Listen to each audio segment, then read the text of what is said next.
ಜಯತು ಜಗದ್ಗುರು ಬಸವಣ್ಣ. ಜಯ ಗುರು ಬಸವಣ್ಣ, ಜಯತು ಜಗದ್ಗುರು ಬಸವಣ್ಣ. ಜಯ ಗುರು ಬಸವಣ್ಣ, ಜಯತು ಜಗದ್ಗುರು ಬಸವಣ್ಣ. ಜಯ ಗುರು ಬಸವಣ್ಣ, ಜಯತು ಜಗದ್ಗುರು ಬಸವಣ್ಣ.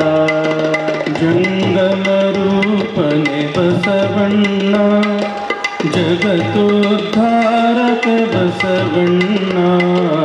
ಜಂಗಮ ರೂಪನೆ ಬಸವಣ್ಣ, ಜಗತೋದ್ಧಾರಕ ಬಸವಣ್ಣ. ಜಯ ಗುರು ಬಸವಣ್ಣ, ಜಯತು ಜಗದ್ಗುರು ಬಸವಣ್ಣ.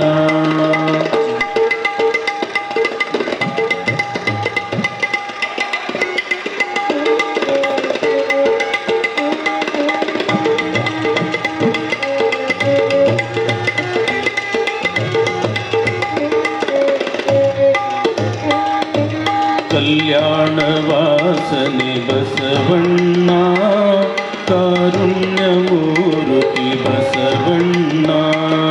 ಕಲ್ಯಾಣ ವಾಸನೆ ಬಸವಣ್ಣ, ಕಾರುಣ್ಯ ಮೂರ್ತಿ ಬಸವಣ್ಣ. ಕಾಯಕ ಯೋಗಿಯೇ ಬಸವಣ್ಣ, ಕೈವಲ್ಯದಾತನೆ ಬಸವಣ್ಣ. ಕಾಯಕ ಯೋಗಿ ಬಸವಣ್ಣ, ಕೈವಲ್ಯದಾತನೆ ಬಸವಣ್ಣ. ಜಯ ಗುರು ಬಸವಣ್ಣ, ಜಯತು ಜಗದ್ಗುರು ಬಸವಣ್ಣ.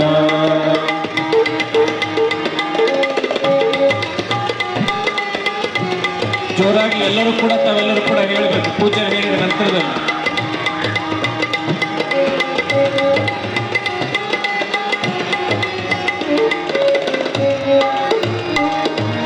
ಅಣುವಿನೊಳಗೆ ನೀ ಅಣುವಣ್ಣ, ಮಹದೊಳಗೆ ನೀ ಮಹವಣ್ಣ. ಅಣುವಿನೊಳಗೆ ನೀ ಅಣುವಣ್ಣ, ಮಹದೊಳಗೆ ನೀ ಮಹವಣ್ಣ. ಶರಣರ ಹೃದಯ ನಿವಾಸನೆ ಅಣ್ಣ, ಬೇಗನೆ ಬಾರೈ ಬಸವಣ್ಣ. ಶರಣರ ಹೃದಯ ನಿವಾಸನೆ ಅಣ್ಣ, ಬೇಗನೆ ಬಾರೈ ಬಸವಣ್ಣ.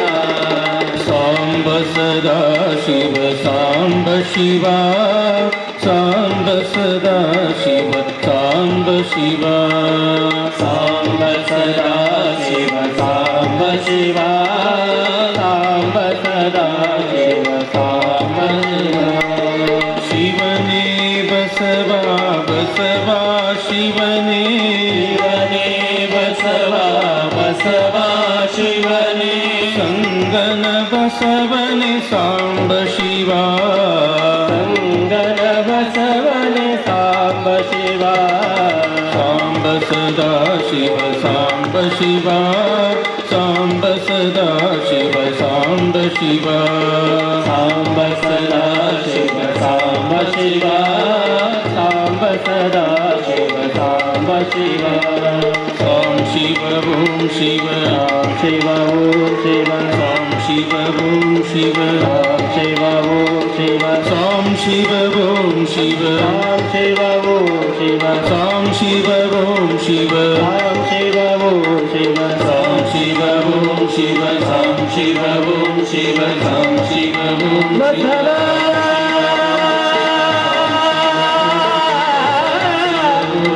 ಬಸವ ಬಸವ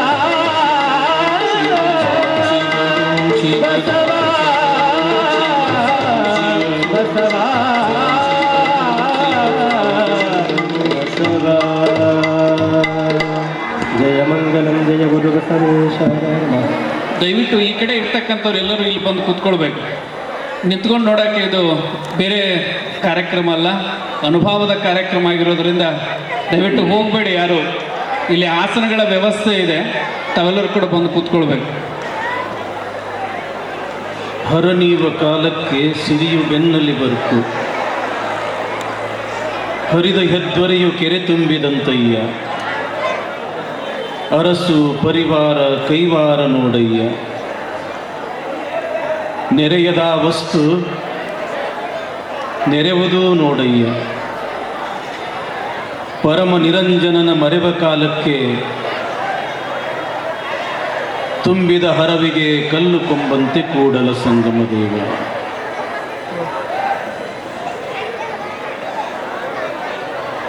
ಪ್ರಥಮದಲ್ಲಿ ಮಹಾಮಾನವತಾವಾದಿ ವಿಶ್ವಗುರು ಬಸವಣ್ಣನವರನ್ನು ಎಲ್ಲ ಶಿವಶರಣರನ್ನು ರೇಣುಕಾದಿ ಪಂಚ ಆಚಾರ್ಯರನ್ನು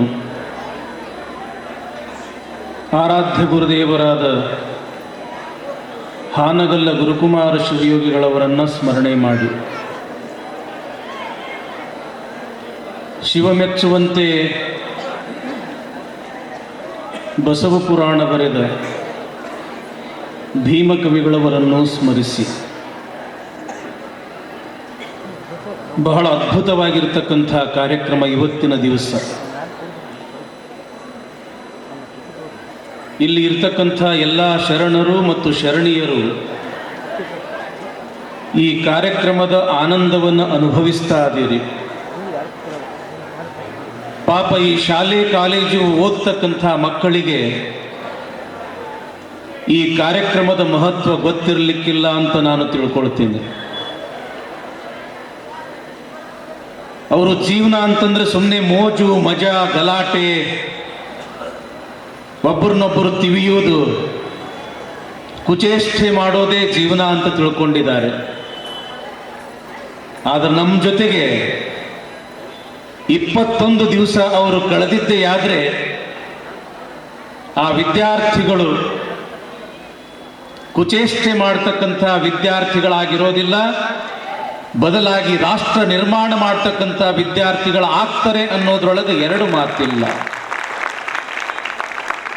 ನಮ್ಮ ವಿದ್ಯಾರ್ಥಿಗಳು ಅಂತಂದ್ರೆ ನಮ್ಮ ದೇಶದ ಭವಿಷ್ಯ. ನಮ್ಮ ವಿದ್ಯಾರ್ಥಿಗಳು ಅಂತಂದ್ರೆ ನಮ್ಮ ಸಮಾಜದ ಕಣ್ಮಣಿಗಳು. ನಮ್ಮ ವಿದ್ಯಾರ್ಥಿಗಳೆಂದರೆ ಬಸವಾದಿ ಶಿವಶರಣರು ಹಾಕಿಕೊಟ್ಟಿರ್ತಕ್ಕಂಥ ಅರಿವು ಆಚಾರಗಳನ್ನ ಮೈಗೂಡಿಸಿಕೊಳ್ತಕ್ಕಂಥವರು. ಹೀಗಾಗಿ ವಿದ್ಯಾರ್ಥಿಗಳಂದ್ರೆ ನನಗೆ ಬಹಳ ಅಚ್ಚುಮೆಚ್ಚು. ನಮ್ಮ ಮಠದ ಪರಿಸರದಲ್ಲಿಯೂ ಕೂಡ ಶಾಲೆ ಅದೇ, ಕಾಲೇಜು ಅದಾವೆ. ಆದರೆ ಆ ಮಕ್ಕಳನ್ನು ನೋಡಿದಾಗ ಬಹಳ ಮುದ್ದು ಬರ್ತದೆ, ಬಹಳ ಪ್ರೀತಿ ಬರ್ತದೆ. ಯಾಕಂತಂದ್ರೆ ಮಕ್ಕಳು ಅಂತಂದ್ರೆ ದೇವರು, ಮಕ್ಕಳು ಅಂತಂದ್ರೆ ದೇವರಂಗ ಕುಂತು ಕೇಳ್ಬೇಕು ತಂಗಿ. ಬಸವ ಪುರಾಣ ಅಂತಂದ್ರೆ ಇದು ಅಂತಿಂತ ಪುರಾಣ ಅಲ್ಲ ತಂಗಿ. ಒಬ್ಬ ನಾಸ್ತಿಕನನ್ನ ಆಸ್ತಿಕನನ್ನಾಗಿ ಮಾಡತಕ್ಕಂಥ ಪುರಾಣ. ಸಾಮಾನ್ಯವಾಗಿರ್ತಕ್ಕಂಥ ಒಂದು ಕಲ್ಲನ್ನು ಕೂಡ ಪರುಷ ಮಣಿ ಮಾಡ್ತಕ್ಕಂಥ ಪುರಾಣ ಅದು ಬಸವ ಪುರಾಣ. ಶರಣರ ನೆನೆದರ ಸರಗೀಯ ಇಟ್ಟಂಗ, ಹವಳ ಮಲ್ಲಿಗೆ ಮುಡಿದಂಗ, ಹವಳ ಮಲ್ಲಿಗೆ ಮುಡಿದಂಗ ಕಲ್ಯಾಣ, ಶರಣರ ನೆನೆಯೋ ಎಲೆ ಮನವೇ. ಮಲ್ಲಿಗೆ ಇರುವಾಗ ಮುಳ್ಳ್ಯಾಕ ಮುಡಿಯೂತಿ, ಕಲ್ಯಾಣದಲ್ಲಿ ಬಸವಣ್ಣ, ಕಲ್ಯಾಣದಲ್ಲಿ ಬಸವಣ್ಣ ಇರುವಾಗ ಕಲ್ಲಿಗೇಕೆ ಕೈಯ ಮುಗಿಯೋತಿ. ಎಲ್ಲ ಬಲ್ಲಿದನಯ್ಯ ಕಲ್ಯಾಣ ಬಸವಯ್ಯ, ಚೆಲ್ಲಿದನು ತಂದು ಶಿವ ಬೆಳಕ, ಚೆಲ್ಲಿದನು ತಂದು ಶಿವ ಬೆಳಕ ನಾಡೊಳಗ, ಸ್ವಲ್ಲೆತ್ತಿ ಜಗವ ಹಾಡುವದ. ಒಬ್ಬ ಗರತಿ ಹಾಡ್ತಾಳ, ಬಸವಣ್ಣ ಅಂತಂದ್ರೆ ಏನು? ಒಬ್ಬ ಗರತಿ ತನ್ನ ತ್ರಿಪದಿಯೊಳಗ ತಿಳಿಸ್ತಾಳ. ಅಂಥ ಬಸವಣ್ಣನ ಪುರಾಣ ಹೇಳೋದು ಅಂದ್ರ ಅಹೋಭಾಗ್ಯ, ಕೇಳೋದು ಅಂತಂದ್ರ ಅಹೋಭಾಗ್ಯ. ಇವತ್ತು ನೀವು ಈ ಕಾರ್ಯಕ್ರಮ ನೋಡಕತ್ತಿರಲ್ರಿವ, ಎಂಥೆಂಥವರು ನಿಮ್ಮ ಊರಿಗೆ ಬಂದ್ರು, ಎಂಥೆಂಥವರು ಈ ವೇದಿಕೆಯ ಮೇಲೆ ಆಸೀನರಾಗಿ ನಿಮಗೆ ದರ್ಶನ ಆಶೀರ್ವಾದವನ್ನ ಕೊಟ್ಟರು, ಇನ್ನೂ ಕೊಡ್ತಾ ಇದ್ದಾರೆ. ಸುತ್ತೂರು ಜಗದ್ಗುರುಗಳು ಅಂತಂದ್ರೆ ಸಾಮಾನ್ಯ ಏನು? ಮುಂಡರ್ಗಿ ಜಗದ್ಗುರುಗಳು ಅಂತಂದ್ರೆ ಏನು? ಸಾಮಾನ್ಯರೇನು? ನಮ್ಮ ಕಣ್ಣಿಗೆ ಅವರು ಯಾವ ರೀತಿಯಾಗಿ ಕಾಣ್ತಾರೆ ಅಥವಾ ನೀವು ಯಾವ ದೃಷ್ಟಿಯಿಂದ ನೋಡಿದ್ರೋ ಗೊತ್ತಿಲ್ಲ. ಆದ್ರೆ ಪರಮಾತ್ಮನನ್ನ ಎಲ್ಲರೂ ಕೂಡ ನೋಡ್ಲಿಕ್ಕೆ ಸಾಧ್ಯ ಇಲ್ಲ. ಆ ಪರಮಾತ್ಮನ ಸ್ವರೂಪಿ ಆಗಿರ್ತಕ್ಕಂಥ ಆ ಇಬ್ಬರ ಜಗದ್ಗುರುಗಳ ದರ್ಶನ ಮಾಡಿದ್ರೆಲ್ಲ ಧನ್ಯ ಆತು ನಿಮ್ಮ ಜನ್ಮ. ಹುಟ್ಟಿವಿ ಅಂತಂದ್ರೆ ಏನೇನೋ ನೋಡೋದಲ್ಲ, ಹುಟ್ಟಿವಿ ಅಂತಂದ್ರೆ ಏನೇನೋ ಕೇಳೋದಲ್ಲ, ಹುಟ್ಟಿವಿ ಅಂತಂದ್ರೆ ಯಾವುದೋ ಕಡೆಗೆ ಹೋಗೋದಲ್ಲ. ಹುಟ್ಟಿವಿ ಅಂತಂದ್ರೆ ಈ ಹುಟ್ಟನ್ನ ಸಾರ್ಥಕ ಮಾಡ್ಕೋಬೇಕು. ಯಾವ ಪವಿತ್ರ ತಾಯಿಯ ಗರ್ಭ ನಮಗೆ ಜನ್ಮ ಕೊಟ್ಟದ, ಆ ಗರ್ಭ ತೃಪ್ತಿ ಆಗ್ಬೇಕಾಗಿತ್ತು ಅಂತಂದ್ರೆ ನಾವು ಚೆನ್ನಾಗಿರ್ಬೇಕ್ರಪ್ಪ, ನಮ್ಮ ನಡತೆ ಚೆನ್ನಾಗಿರ್ಬೇಕ್ರಪ್ಪ, ನಾವು ಒಬ್ಬ ಆದರ್ಶ ವ್ಯಕ್ತಿಯಾಗಿ ಬಾಳ್ಬೇಕ್ರಪ್ಪ. ರಾಜಗುರು ಪ್ರಭುರಾಜೇಂದ್ರ ಸ್ವಾಮಿಗಳು ಅಂತಂದ್ರೆ ಸಾಮಾನ್ಯರೇನು? ಏನು ಅವ್ರ ತಪಸ್ಸು, ಏನು ನಡೆ, ಏನು ನುಡಿ. ಸೊಲ್ಲಾಪುರ ಪಟ್ಟಣದೊಳಗ ರುದ್ರಮ್ಮ ತಾಯಿಯವರ ಮಠದೊಳಗ ವೀಣೆಯನ್ನ ನುಡಿಸ್ತಾ ನುಡಿಸ್ತಾ ಪ್ರಭುಲಿಂಗ ಲೀಲೆಯನ್ನ ಹೇಳಬೇಕಾದ್ರೆ ಸಾಕ್ಷಾತ್ ಸೊಲ್ಲಾಪುರದ ಸಿದ್ದರಾಮೇಶ್ವರರೇ ಪ್ರತ್ಯಕ್ಷರಾಗಿದ್ರು ಅಂತ ಸೊಲ್ಲಾಪುರದ ಜನ ಇಂದಿಗೂ ಕೂಡ ಹೆಸರು ತಗೊಳ್ತಾರ. ಅಂಥ ಗುರುವಿನ ಶಿಷ್ಯರು ನೀವೆಲ್ಲರೂ ಕೂಡ, ಅಂಥ ಗುರುವಿನ ಸದ್ಭಕ್ತರು ನೀವೆಲ್ಲರೂ ಕೂಡ. ಅಂತ ಗುರು ಕಟ್ಟಿರ್ತಕ್ಕಂಥ ಸಂಗಮೇಶ್ವರ ಸಂಸ್ಥೆಯೊಳಗ ವಿದ್ಯೆಯನ್ನ ಕಲಿತು ಪಾವನರಾಗಿರ್ತಕ್ಕಂಥವರು ನೀವೆಲ್ಲರೂ ಕೂಡ. ಎಂಥ ದೊಡ್ಡ ಸಂಸ್ಥೆ, ಎಂಥ ಅದ್ಭುತ ಕೆಲಸ. ಒಬ್ಬರಲ್ಲ ಇಬ್ಬರಲ್ಲ, ಬಹುತೇಕ ನಮ್ಮ ಈ ಭಾಗದಲ್ಲಿಯೇ ಸುಮಾರು 70ರಿಂದ 80,000 ವಿದ್ಯಾರ್ಥಿಗಳಿಗೆ ಜ್ಞಾನವನ್ನು ಕೊಟ್ಟಿರ್ತಕ್ಕಂಥ ಏಕೈಕ ಸಂಸ್ಥೆ ಅಂತಂದ್ರ ಅದು ನಿಮ್ಮ ಸಂಸ್ಥೆ, ಸಂಗಮೇಶ್ವರ ಸಂಸ್ಥೆ. ಸಣ್ಣ ಕೆಲಸ ಏನು ಒಬ್ಬ ಸ್ವಾಮಿ ಮಾಡತಕ್ಕಂಥದ್ದು. ಅಂಥವ್ರು ಹುಟ್ಟಿ 105, 106 ವರ್ಷ ಆತಲ್ಲ. ಅವರನ್ನು ಸ್ಮರಣೆ ಮಾಡ್ತಾ ಬಸವ ಪುರಾಣ ನಡಿಬೇಕು. ಅವರ ಸ್ಮರಣೆ ಮಾಡ್ತಾ ಆ ಸಂಘದ ಹಬ್ಬ ಆಚರಣೆ ಮಾಡಬೇಕು. ಅವರ ಸ್ಮರಣೆ ಮಾಡ್ತಾ ಅಕ್ಕನ ಬಳಗದ ಒಂದು ಹಬ್ಬ ಆಚರಣೆ ಮಾಡಬೇಕು. ಕಲ್ಯಾಣ ಮಂಟಪದ ಉದ್ಘಾಟನೆ ಆಗಬೇಕು. ಇಂಥ ಕಾರ್ಯಕ್ರಮಕ್ಕೆ ನೋಡ್ರಿ ಯಾರ್ಯಾರು ಬಂದ. ಅಲ್ಲಿ ಬೆಟ್ಟದಪುರ ಅಜ್ಜಾರು ಅಂತ ಕುಂತಾರ. ಎಲ್ಲಿ ಗೊತ್ತದೇನು? ಪಿರಿಯಾಪಟ್ಟಣ, ಮೈಸೂರು. ಅಲ್ಲಿ ಕನ್ನಡ ಮಠ ಅಂತಂದ್ರೆ ಪ್ರಸಿದ್ಧ. ಆ ಭಾಗದೊಳಗೆ ಒಂದಲ್ಲ ಎರಡಲ್ಲ ಅನೇಕ ಶಿಕ್ಷಣ ಸಂಸ್ಥೆಗಳನ್ನು ಕಟ್ಟಿ ಲಕ್ಷಾಂತರ ಮಕ್ಕಳಿಗೆ ವಿದ್ಯೆಯನ್ನು ಕೊಡ್ತಾ ಇರ್ತಕ್ಕಂಥ ಪೂಜ್ಯರವರು. ಕೊಡಗು ಹೆಸರು ಕೇಳಿರಲ್ಲ.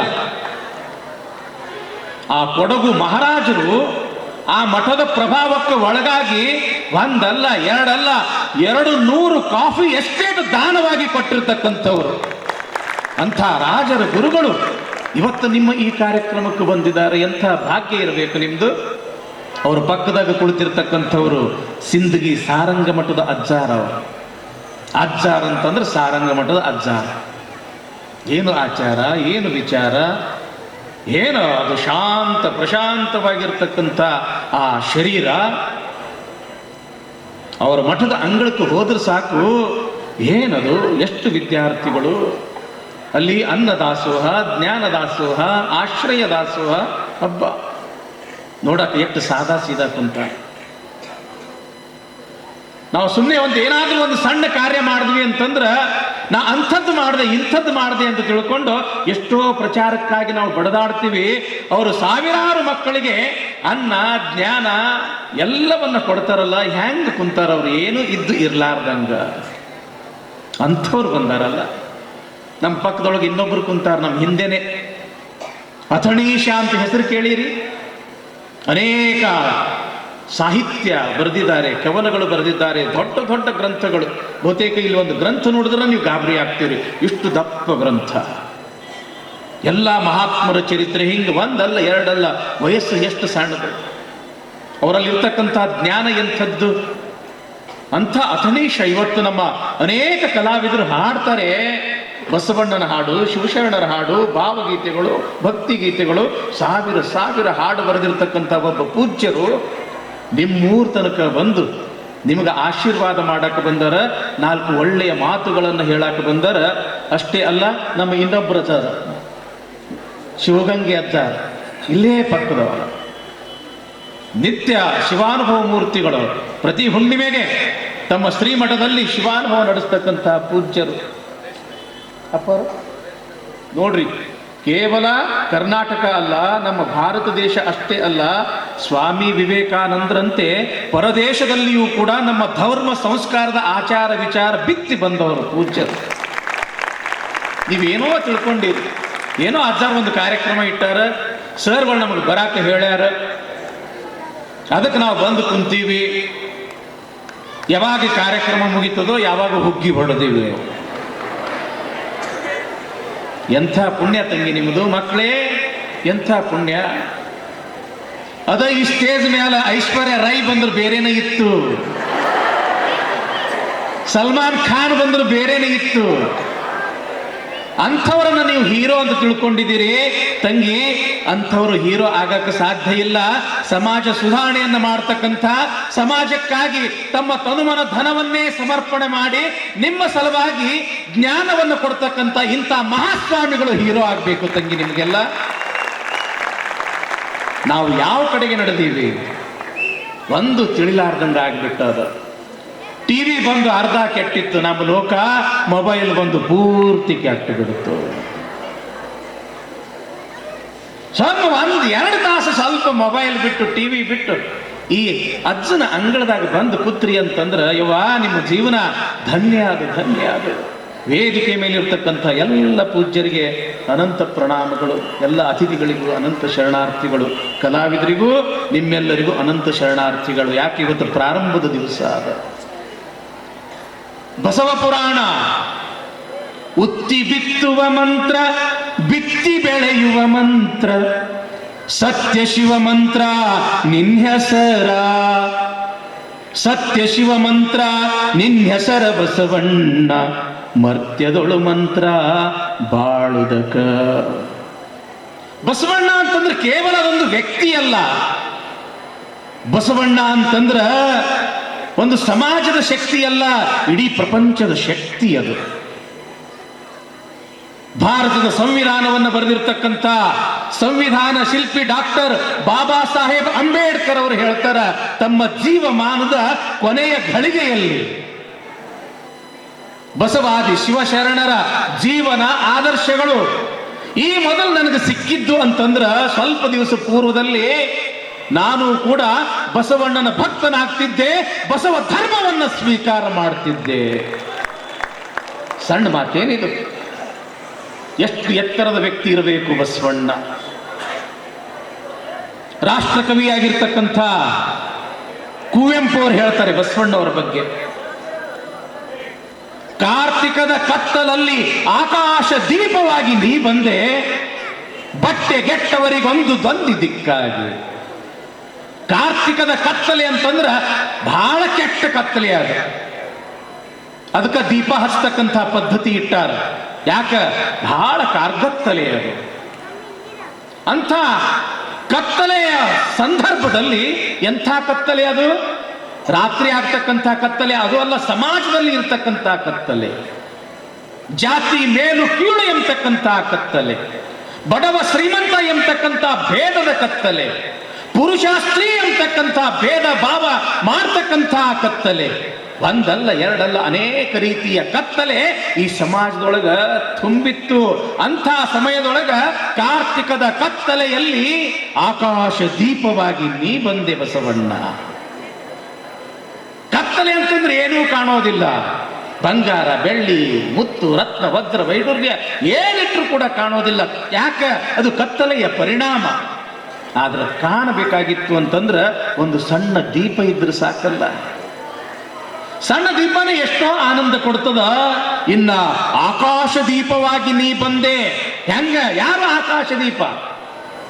ಹಗಲಲ್ಲಿ ಬೆಳಕು ಕೊಡ್ತಕ್ಕಂಥ ಸೂರ್ಯ, ರಾತ್ರಿಯಲ್ಲಿ ಬೆಳಕು ಕೊಡ್ತಕ್ಕಂಥ ಚಂದ್ರ.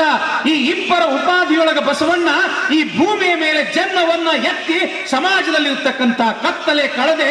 ಬಸವಣ್ಣ ನೀನು ಧನ್ಯ ಅಂತಾರ ರಾಷ್ಟ್ರಕವಿ ಕುವೆಂಪು ಅವರು. 1924ನೇ ಇಸ್ವಿ ಬೆಳಗಾವಿಯಲ್ಲಿ ಕಾಂಗ್ರೆಸ್ ಅಧಿವೇಶನ. ಮಹಾತ್ಮ ಗಾಂಧೀಜಿಯವರ ನೇತೃತ್ವ. ಒಬ್ಬರಲ್ಲ ಇಬ್ಬರಲ್ಲ, ಸಾವಿರ ಸಾವಿರ ಸಾವಿರ ಜನ ಬಂದಿದ್ದಾರೆ. ಎಲ್ಲರಿಗೂ ಕೂಡ ಪ್ರಸಾದದ ವ್ಯವಸ್ಥೆ, ಊಟದ ವ್ಯವಸ್ಥೆ. ಬಂದವರೆಲ್ಲ ಹೇಳ್ತಾರೆ ಬಾಪೂಜಿಯವರಿಗೆ, ಬಾಪೂಜಿ ಊಟದ ವ್ಯವಸ್ಥೆ ಬಹಳ ಚಂದಾಗಿತ್ತು, ಪ್ರಸಾದ ಬಹಳ ಚಂದಾಗಿತ್ತು, ಬಹಳ ಅದ್ಭುತವಾಗಿತ್ತು, ಬಹಳ ಶಿಸ್ತಿತ್ತು, ಒಂದು ಹಗಳು ಕೂಡ ಯಾರು ಕೆಳಗೆ ಚೆಲ್ಲಿರಲಿಲ್ಲ, ಬಹಳ ಪವಿತ್ರ ಭಾವನೆಯಿಂದ ಊಟ ಮಾಡಿದ್ರು ಅಂತ ತಿಳ್ಕೊಂಡು ಬಾಪೂಜಿಯವರಿಗೆ ಸಾಕಷ್ಟು ಜನ ಹೇಳಿದಾಗ ಮಹಾತ್ಮ ಗಾಂಧಿಯವರಂತಾರೆ, ಹಾಗಾದ್ರೆ ಈ ಊಟದ ಪ್ರಮುಖವಾಗಿರ್ತಕ್ಕಂಥ ವ್ಯವಸ್ಥೆ ಯಾರು ಮಾಡ್ಯಾರ? ಅಂತ ಪ್ರಮುಖರು ಯಾರು ಅಂದಾಗ ಅಲ್ಲಿರ್ತಕ್ಕಂಥ ಒಬ್ಬರು ಹೇಳ್ತಾರ, ಮಹಾತ್ಮ ಗಾಂಧೀಜಿಯವರೇ, ನೀವು ಭಾರತದ ಗಾಂಧಿ ಆದ್ರೆ ಕರ್ನಾಟಕದಲ್ಲಿಯೂ ಕೂಡ ಒಬ್ಬ ಗಾಂಧೀಜಿ ಅಂತ ಹೆಸರು ಪಡ್ಕೊಂಡಿದ್ದಾರೆ. ಕರ್ನಾಟಕದ ಗಾಂಧಿ ಹರ್ಡೇಕರ್ ಮಂಜಪ್ಪ ಎಲ್ಲ ಊಟದ ವ್ಯವಸ್ಥೆ ಅವ್ರು ನೋಡ್ಕೊಂಡಿದ್ದಾರೆ. ಹಾಗಾದ್ರೆ ಅವರನ್ನ ಕರೆಸ್ರೆಲ್ಲ ನಾನು ನೋಡ್ಬೇಕು. ಬಂದ್ರು ಹರ್ಡೇಕರ್ ಮಂಜಪ್ಪನವರು. ಹಣಿಮ್ಯಾಲ ತ್ರಿಪುಂಡ ಧಾರಣ, ಕೊರಳಾಗ ರುದ್ರಾಕ್ಷಿ ಲಿಂಗ, ಕೈ ಜೋಡಿಸಿರ್ತಕ್ಕಂಥದ್ದು, ಬಾಗಿರ್ತಕ್ಕಂಥ ತಲೆ. ಬಾಪೂಜಿಯವರಿಗೆ ನಮಸ್ಕಾರ ಮಾಡಿ, ಏನು ಅಪ್ಪಣೆ ಪೂಜ್ಯರೇ ಅಂದಾಗ, ನೀವೇ ಏನು ಇಲ್ಲಿ ಎಲ್ಲ ಊಟದ ವ್ಯವಸ್ಥೆ ಮಾಡಿದವರು? ಹೌದು ರೀಪ, ಹೌದು. ಇಷ್ಟು ಅಚ್ಚುಕಟ್ಟಾಗಿ ಪ್ರಸಾದದ ವ್ಯವಸ್ಥೆ, ಊಟದ ವ್ಯವಸ್ಥೆ ನೀವು ಹೆಂಗೆ ಮಾಡಿದ್ರಿ? ಯಾರಿಂದ ಕಲಿತ್ರಿ? ಆವಾಗ ಹರ್ಡೇಕರ್ ಮಂಜಪ್ಪನವ್ರು ಹೇಳ್ತಾರೆ, ಇದಕ್ಕೆಲ್ಲಕ್ಕೂ ಕೂಡ ಕಾರಣ ಜಗಜ್ಯೋತಿಯಾಗಿರ್ತಕ್ಕಂಥ ಬಸವಣ್ಣ. ಆತ ಹಾಕಿಕೊಟ್ಟಿರ್ತಕ್ಕಂಥ ದಾಸೋಹದ ಮುನ್ನುಡಿ, ಅದನ್ನು ನಾನು ಆಚರಣೆಯೊಳಗೆ ತಂದೀನಿ. ಯಾರವರು? ಮಹಾತ್ಮ ಬಸವೇಶ್ವರ. ಆವಾಗ ಹರ್ಡೇಕರ್ ಮಂಜಪ್ಪನವರು ಮಹಾತ್ಮ ಬಸವೇಶ್ವರ ಬಗ್ಗೆ ಒಂದು 4 ನುಡಿಗಳನ್ನು ಹೇಳಿದಾಗ ಮಹಾತ್ಮ ಗಾಂಧೀಜಿಯವರಂತಾರೆ, ಎಂಥ ಮಹಾತ್ಮರು ಮಹಾತ್ಮ ಬಸವೇಶ್ವರರು. ಏನು ಮಹಾತ್ಮ ಬಸವೇಶ್ವರರು ವಚನ ಸಾಹಿತ್ಯದ ಮುಖಾಂತರ, ತಮ್ಮ ನಡೆ ನುಡಿಗಳ ಮುಖಾಂತರ ಏನು ಈ ಸಮಾಜಕ್ಕೆ ಒಳ್ಳೆಯ ಮೌಲ್ಯಗಳನ್ನು ಕೊಟ್ಟಿದಾರಲ್ಲ, ಅವರು ಹೇಳಿದ್ರ ಪ್ರಕಾರ ಈ ಜಗತ್ತಿನಾಗಿರ್ತಕ್ಕಂತಹ ಮನುಷ್ಯರು ನಡೆದುಕೊಂಡಿದ್ದೇ ಆದರೆ ಈ ಜಗತ್ತು ಸಾಮಾನ್ಯ ಜಗತ್ತು ಆಗಿರೋದಿಲ್ಲ, ಇಡೀ ಜಗತ್ತೇ ನಂದನವನ ಆಗ್ತದೆ ಅಂತ ಮಹಾತ್ಮ ಗಾಂಧೀಜಿಯವರು ಬಸವಣ್ಣನವರನ್ನು ಹಾಡಿ ಹೊಗಳ್ತಾರೆ. ಅಂತಂದ್ರೆ ಎಂಥವರು ಬಸವಣ್ಣನವರು? ಬಸವ ನಿಮ್ಮಯ ಮಹಿ